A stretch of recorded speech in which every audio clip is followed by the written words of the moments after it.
Hello snowboarders of the internet, I'm your host Avran LeFeber, and in this video we're going to be reviewing the new Bataleon Atom binding. I rode this binding at Arapahoe Basin on a sunny bluebird day that had moderate to high winds, chop, chunder, ice, slush, little dust on crust, and I rode it on my Telos Mike Rankwit snowboard with my K2 Thraxis boots. So the big story with adjustability on this binding is that it has the ASIM heel cup, which is the same one that Rome uses. You're going to notice that the base chassis is the exact same thing as Rome's.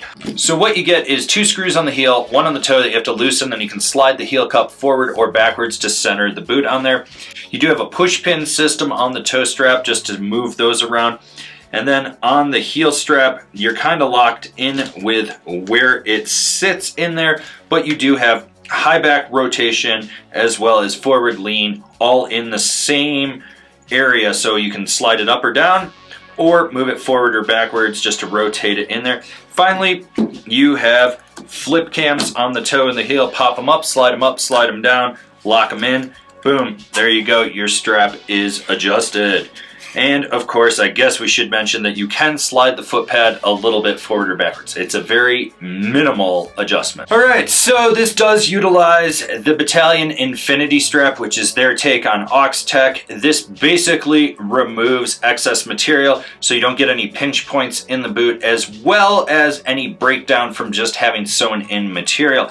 The toe strap is super grippy. Then the heel strap has a little bit of a cutout to it, but all the padding is coming from your boot. This is just going to give you more grip, and the more you tighten it down, the stronger it actually becomes.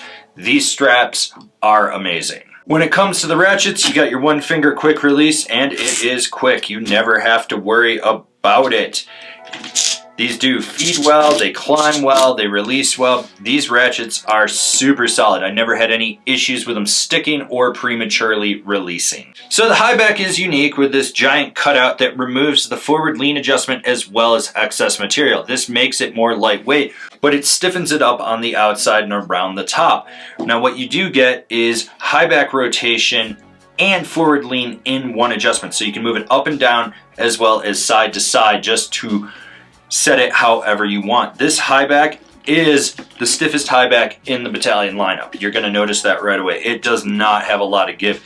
It works well. It's lighter weight. I did actually enjoy it. It does have a little bit of natural forward lean, so if you're one of those guys that likes true zero, you may not like this. When it comes to the binding flex of this, it's designed or marketed as a freeride binding. In my opinion, it's more like an all-mountain freeride binding because you have that ASIM wrap on there, so it removes that metal heel cup on the outside, so you're going to get a little more lateral play. Plus you do have a mini disc in there, so that helps with that roll and whatnot.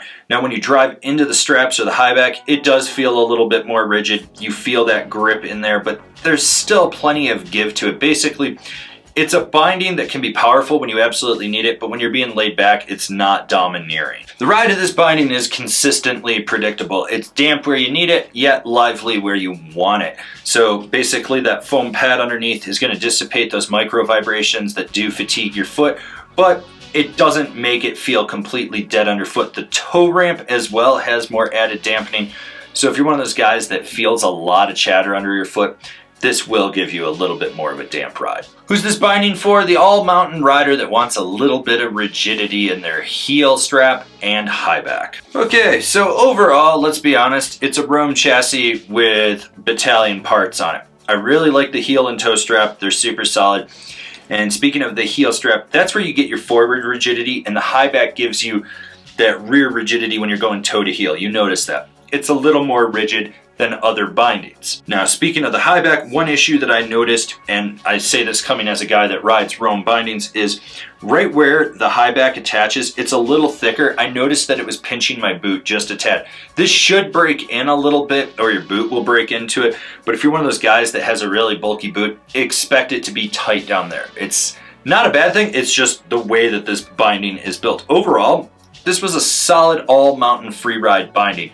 Probably a little too playful for most people that want a hard charger, but if you're one of those guys that likes to be a little more laid back, this should work perfectly for you. Binding recommendations: the Rome Black Label, the Union Felcor, the Burton Cartel X. This has been my review of the Bataleon Atom binding. Do you agree? Do you disagree? Do you own a pair? Are you going to buy a pair? Leave me a comment down below. Let's have a conversation about this binding. If you're new here, remember to subscribe, click the bell, get those notifications, that way you're not missing any of the videos we got coming out for all you snowboarders of the internet. And if you really like what we're doing over here and you want to support us further, swing on over to Angry Snowboarder VIP and become a member. Sure, I could tell you more here, but I got a video over there that explains it so much better.